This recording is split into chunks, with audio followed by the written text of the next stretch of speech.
প্রিয় শিক্ষার্থীবৃন্দ, আসসালামু আলাইকুম। বিক্রমপুর আদর্শ কলেজের একাদশ শ্রেণীর বিজ্ঞান বিভাগের ছাত্রছাত্রীদের রসায়ন প্রথম পত্রের অনলাইন ক্লাসে স্বাগত জানাচ্ছি। আশা করি তোমরা সবাই সুস্থ আছো এবং ভালো আছো। আর তোমাদের ক্লাস শুরু করার আগে একটু কথা বলে নিই, যেহেতু আবার লকডাউন শুরু হয়ে গেল। আসলে আমাদের এখানে এই পরিস্থিতিতে আমাদের আসলে কিছুই করার নেই। তো যেহেতু লকডাউন শুরু হয়ে গেল, কিন্তু আবার সরকার বাধ্য হয়ে যে অটো পাস দিয়ে দিয়েছে স্টুডেন্টদেরকে। কিন্তু দেখো, ভর্তি পরীক্ষাগুলোতে হয়ে যাচ্ছে। গত 2 এপ্রিল মেডিকেলের ভর্তি পরীক্ষা হয়ে গেল এবং অন্য 2-1টি ইউনিভার্সিটির ভর্তি পরীক্ষা কিন্তু অলরেডি হয়ে গিয়েছে। এবং জুনের মধ্যে কিন্তু সরকার অন্যান্য ভর্তি পরীক্ষাও নিয়ে নেবে। এবং দেখো, বিশেষ যে বিসিএস এবং জেনারেল যে বিসিএসটা তার প্রিলিমিনারি পরীক্ষাও কিন্তু হয়ে গিয়েছে। তো কাজে আমি এই কথাগুলো বলার উদ্দেশ্যই হচ্ছে যে তোমরা একটু ধৈর্য সহকারে, যদিও পড়াশোনা করতে এখন মনটা ওভাবে মন বসতে চায় না, কিন্তু ধৈর্য সহকারে তোমরা যদি একটু পড়ালেখায় মনোযোগ দাও, তাহলে তোমাদের ভবিষ্যৎ উজ্জ্বল হবে। তো এই আশাবাদ ব্যক্ত করে আমি তোমাদের আজকের ক্লাসটা শুরু করছি। আমি তো তোমাদের তৃতীয় অধ্যায়টা, অর্থাৎ মৌলের পর্যায়বৃত্ত ধর্ম এবং রাসায়নিক বন্ধন চ্যাপ্টারটা পড়াচ্ছিলাম। আর আজকে তোমাদের ক্লাসের সংখ্যা হচ্ছে 24। আজকে আমি তোমাদের তৃতীয় অধ্যায়ের হাইড্রোজেন বন্ধন নিয়ে আলোচনা করব। প্রথমে আমরা হাইড্রোজেন বন্ধনের সংজ্ঞাটা জেনে নিব। সংজ্ঞাটি হচ্ছে, হাইড্রোজেন সমন্বিত যে সকল যৌগে স্থিত পরমাণুগুলোর মধ্যে তড়িৎ-ঋণাত্মকতার পার্থক্যের কারণে হাইড্রোজেন পরমাণু আংশিক ধনাত্মক হয় এবং অপর পরমাণু আংশিক ঋণাত্মক হয়। এভাবে একটি যৌগের আংশিক ধনাত্মক হাইড্রোজেনের সাথে অপর মৌলের আংশিক ঋণাত্মক অংশের মধ্যে যে বন্ধন গঠিত হয় তাকে হাইড্রোজেন বন্ধন বলে। যেমন পানির মধ্যে হাইড্রোজেন বন্ধন বিদ্যমান, এবং হাইড্রোজেন বন্ধন থাকার কারণেই কিন্তু পানি কিন্তু তরল হয়ে থাকে। আর তোমরা আরেকটি বিষয় জেনে রাখবে, হাইড্রোজেন বন্ধনটাকে আমরা ডট ডট ডট দ্বারা প্রকাশ করব। অর্থাৎ আমরা হাইড্রোজেন বন্ধন যদি বুঝতে যাই, আমরা একথা বলতে পারি, অর্থাৎ যে সকল যৌগে হাইড্রোজেন পরমাণু আছে, শুধুমাত্র হাইড্রোজেন পরমাণু থাকলেই হবে না। সেই হাইড্রোজেন পরমাণু যদি অধিক তড়িৎ ঋণাত্মক সম্পন্ন কোনো মৌল, যেমন ধরো ফ্লোরিন, অক্সিজেন, নাইট্রোজেন, এদের সাথে যদি যুক্ত থাকে, তখন তড়িৎ ঋণাত্মকতার পার্থক্যের কারণে, অর্থাৎ হাইড্রোজেন পরমাণু যে মৌলটার সাথে সংযুক্ত আছে তার সাথে হাইড্রোজেন পরমাণুর তড়িৎ ঋণাত্মকতার পার্থক্যের কারণে হাইড্রোজেন পরমাণুটা কি হয়ে যায়, আংশিক ধনাত্মক আধান হয়ে যায়, এবং অপর পরমাণুটা কি হয়ে যায়, আংশিক ঋণাত্মক আধান হয়ে যায়।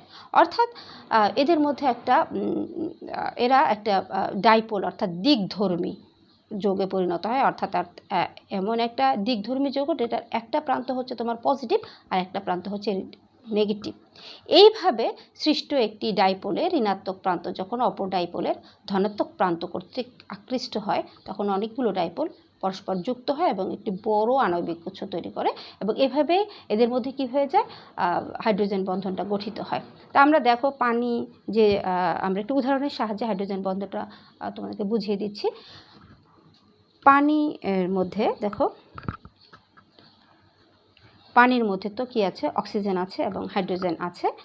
এই হাইড্রোজেন পরমাণুর সাথে অধিক তড়িৎ ঋণাত্মক, অর্থাৎ অক্সিজেন পরমাণু যুক্ত আছে। অক্সিজেনের তড়িৎ ঋণাত্মকতার মান হচ্ছে 3.5, আর এটা হচ্ছে একটা ভি আকৃতির অণু। অর্থাৎ দেখো, এখানে হাইড্রোজেন পরমাণুটা অক্সিজেন পরমাণুর সাথে যখন যুক্ত থাকে, দেখো এই হাইড্রোজেন পরমাণু এবং অক্সিজেন পরমাণুর তড়িৎ ঋণাত্মকতার পার্থক্যের কারণে হাইড্রোজেন পরমাণু কি হয়ে যায়, আংশিক ধনাত্মক আধান, এবং অক্সিজেন পরমাণু হয়ে যায় আংশিক ঋণাত্মক আধানযুক্ত। এইভাবে অর্থাৎ এখানে কি হয়ে গেল, একটা ডাইপোল তৈরি হয়ে গেল, একটা দিকধর্মী একটা যৌগ তৈরি হয়ে গেল। তো এইভাবে অসংখ্য পানির অণু যখন একে অপরের সাথে সংযুক্ত থাকবে, দেখো এরকম অনেকগুলো আরও যদি হাইড্রোজেন অণু, আরও যদি পানির অণু এভাবে যুক্ত থাকে, দেখো এরকম গঠিত হয়।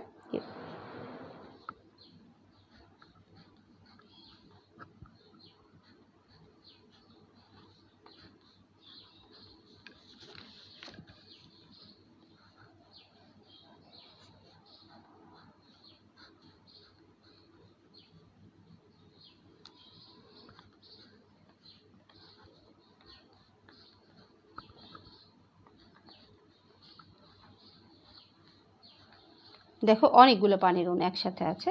যেহেতু পানির অণুগুলোর মধ্যে হাইড্রোজেন এবং অক্সিজেনের মধ্যে তড়িৎ ঋণাত্মকতার পার্থক্য বিদ্যমান, কাজে সবগুলো পানির অণু এরকম কী হয়ে যাবে, দিকধর্মী যৌগ হয়ে যাবে। হাইড্রোজেন পরমাণুটি হবে ধনাত্মক আধান এবং অক্সিজেন পরমাণুটি হবে ঋণাত্মক আধান। এরকম।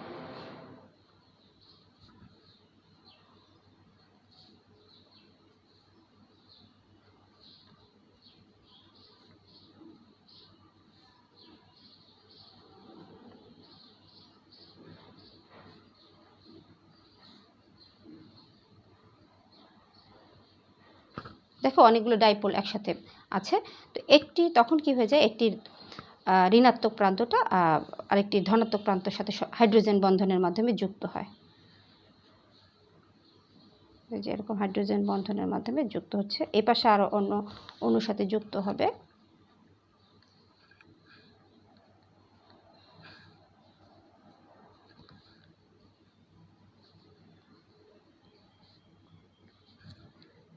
এভাবে দেখো বিরাট একটা আণবিক গুচ্ছ তৈরি করে। অর্থাৎ দেখো এভাবে পানিটা গঠিত হয়। আর দেখো মাঝখানে কিন্তু অনেক ফাঁকা জায়গা থাকে, আর ফাঁকা জায়গা থাকার কারণে অর্থাৎ বরফটা কিন্তু পানিতে ভাসে। এবার দেখো হাইড্রোজেন ফ্লোরাইড, হাইড্রোজেন ফ্লোরাইডের সংকেত তো এটা।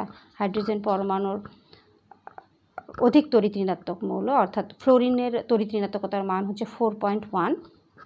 এই অধিক তড়িৎ ঋণাত্মক কোনো পরমাণুর সাথে যুক্ত থাকবে যখন, তখন কী হয়ে যাবে, একটা হয়ে যাবে পজিটিভ, হাইড্রোজেন পরমাণু হয়ে যাবে পজিটিভ চার্জযুক্ত, এবং অপর মৌলটা যেটা ওটা অধিক তড়িৎ ঋণাত্মক মৌল সেটা হয়ে যাবে নেগেটিভ চার্জযুক্ত। এভাবে পজিটিভ এবং অর্থাৎ এখানে যে ডাইপোলটা তৈরি হলো, এভাবে অনেকগুলো হাইড্রোজেন ফ্লোরাইড যখন একে অপরের সাথে সংযুক্ত হবে তখনই এদের মধ্যে কী হয়ে যাবে, হাইড্রোজেন বন্ড তৈরি হয়ে যাবে।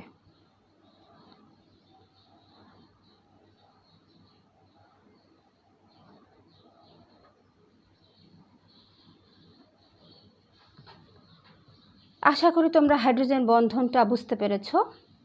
এবার আমরা হাইড্রোজেন বন্ধনের শর্ত জেনে নেব।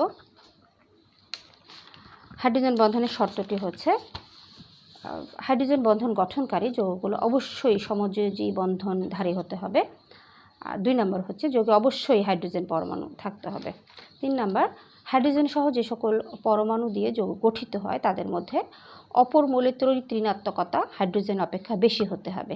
আর 4 নম্বর হচ্ছে তড়িৎ ঋণাত্মক মৌলের আকার অবশ্যই ছোট হতে হবে। এবার আমরা হাইড্রোজেন বন্ধনের প্রকারভেদটা একটু জেনে নেব। হাইড্রোজেন বন্ধনটা হচ্ছে 2 প্রকার। 1 নম্বর হচ্ছে অন্তঃআণবিক হাইড্রোজেন বন্ধন, আর 2 নম্বর হচ্ছে আন্তঃআণবিক হাইড্রোজেন বন্ধন। এবার আমরা এই 2 ধরনের হাইড্রোজেন বন্ধন নিয়ে একটু আলোচনা করব। প্রথমে অন্তঃআণবিক হাইড্রোজেন বন্ধনের সংজ্ঞাটা জেনে নেব। সংজ্ঞাটি হচ্ছে যে একই যৌগের মধ্যে অথবা একই ধরনের যৌগের মধ্যে যে হাইড্রোজেন বন্ধন গঠিত হয় তাকে অন্তঃআণবিক হাইড্রোজেন বন্ধন বলা হয়। অর্থাৎ একই যৌগের মধ্যে যখন গঠিত হবে, যখন যে বন্ধনটা হাইড্রোজেন বন্ধন যদি গঠিত হয় তখন এই বন্ধনটাকে অন্তঃআণবিক হাইড্রোজেন বন্ধন বলা হয়। যেমন অর্থোক্লোরোফেনল অথবা অর্থোনাইট্রোফেনলে অন্তঃআণবিক হাইড্রোজেন বন্ধনটা দেখা যায়। দেখো তোমরা অন্তঃআণবিক হাইড্রোজেন বন্ধনটা আমি তোমাদের দেখিয়ে দিচ্ছি। অর্থোক্লোরোফেনলের সংকেত তো আশা করি তোমরা জানো, অর্থাৎ ফেনল যৌগের অর্থ অবস্থানে কি থাকবে, ক্লোরিন পরমাণু সংযুক্ত থাকবে। এখানে ফেনলে যে OH মূলকটা সংযুক্ত আছে সেই OH মূলকটার তড়িৎ ঋণাত্মকতা অর্থাৎ অক্সিজেন এবং হাইড্রোজেনের তড়িৎ ঋণাত্মকতার পার্থক্যের কারণে অক্সিজেন পরমাণুটা আংশিক ঋণাত্মক এবং হাইড্রোজেন পরমাণুটি আংশিক ধনাত্মক আধানযুক্ত হয়ে যাবে। অর্থাৎ দেখো এখানে অর্থ অবস্থানে ক্লোরিন পরমাণু সংযুক্ত এবং ক্লোরিন পরমাণু তড়িৎ ঋণাত্মকতা অনেক বেশি থাকায় এটি হাইড্রোজেন পরমাণুর সাথে যে হাইড্রোজেন বন্ধনের মাধ্যমে যুক্ত হবে। অর্থাৎ এটা আমরা এখানে অন্তঃআণবিক হাইড্রোজেন বন্ধন বিদ্যমান, অন্তঃআণবিক হাইড্রোজেন বন্ড বিদ্যমান। একটা জিনিস তোমরা জেনে রেখো, অন্তঃআণবিক হাইড্রোজেন বন্ধনের আরেকটি নাম হচ্ছে intramolecular hydrogen bond. Intramolecular hydrogen bond. এবার আমরা আন্তঃআণবিক হাইড্রোজেন বন্ধনের সংজ্ঞাটা একটু জেনে নেব। আন্তঃআণবিক হাইড্রোজেন বন্ধনের সংজ্ঞাটি হচ্ছে দুটি ভিন্ন যৌগের মধ্যে যে হাইড্রোজেন বন্ধনটা গঠিত হয় তাকে আন্তঃআণবিক হাইড্রোজেন বন্ধন বলা হয়। যেমন মিথানল এবং পানির মধ্যে যে বন্ধনটা গঠিত হয় তাকে সেটাতে আন্তঃআণবিক হাইড্রোজেন বন্ধন দেখা যায়। তো দেখো আমি তোমাদের উদাহরণের সাহায্যে আন্তঃআণবিক হাইড্রোজেন বন্ধনটা একটু বুঝিয়ে দিচ্ছি। অর্থাৎ মিথানল যখন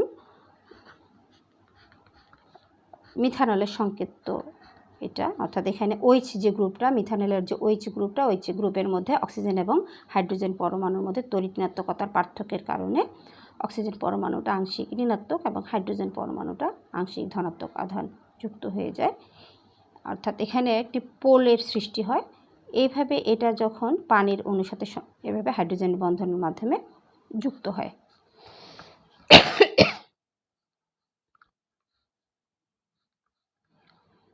পানির অণু ঋণাত্মক প্রান্তের সাথে মিথানলের হাইড্রোজেন পরমাণু দেখো এভাবে হাইড্রোজেন বন্ধনের মাধ্যমে যুক্ত হয়।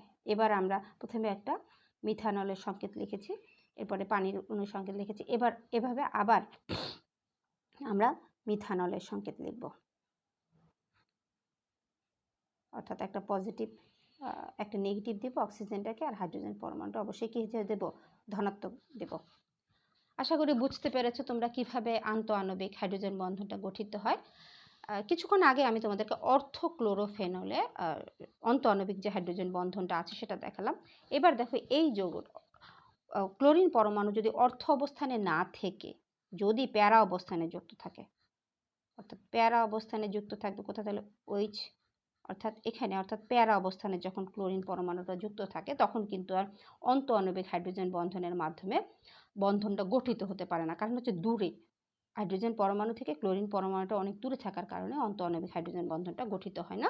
কিন্তু তখন দুটি আলাদা যৌগের মধ্যে, অর্থাৎ দুটি অর্থোক্লোরোফেনল যৌগের মধ্যে তখন আন্তঃআণবিক হাইড্রোজেন বন্ধনটা গঠিত হয়।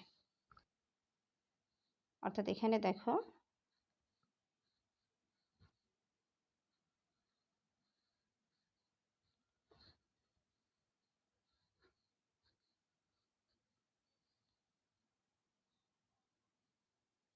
তো নেগেটিভ চার্জ যুক্ত হবে আর হাইড্রোজেনটা কি হয়ে যাবে, পজিটিভ চার্জ যুক্ত, এবং এদের মধ্যে কি হয়ে যাবে, আন্তঃআণবিক হাইড্রোজেন বন্ড তৈরি হবে। আন্তঃআণবিক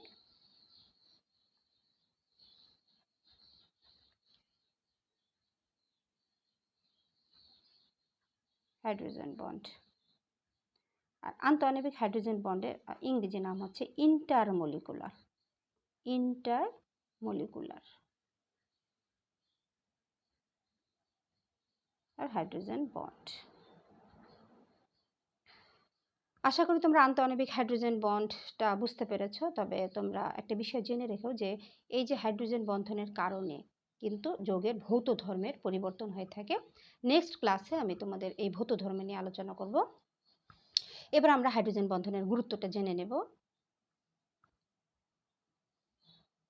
হাইড্রোজেন বন্ধনের গুরুত্ব হচ্ছে যে হাইড্রোজেন বন্ধন গঠনের ফলে পদার্থের স্ফুটনাঙ্ক বৃদ্ধি পায়। হাইড্রোজেন বন্ধনের কারণে পানির স্তরের পৃষ্ঠটান এবং সান্দ্রতা বৃদ্ধি পায়। 3 নম্বর হচ্ছে হাইড্রোজেন বন্ধন দ্বারা পদার্থের অণুগুলো পরস্পরের সাথে সংযোজন ঘটে। আর 4 নম্বর হচ্ছে হাইড্রোজেন বন্ধনের কারণেই পানি তরল। আর যদি পানি তরল না হতো তাহলে পৃথিবীতে প্রাণের কোনো অস্তিত্বই থাকতো না, আর প্রাণ ছাড়া পৃথিবীর অস্তিত্বই অসম্ভব। তাই এক কথায় আমরা হাইড্রোজেন বন্ধন আর গুরুত্বটা বুঝতে পারি। আজকের মতো আমি তোমাদের সবাইকে ধন্যবাদ জানিয়ে ক্লাসটা শেষ করছি। আল্লাহ হাফেজ।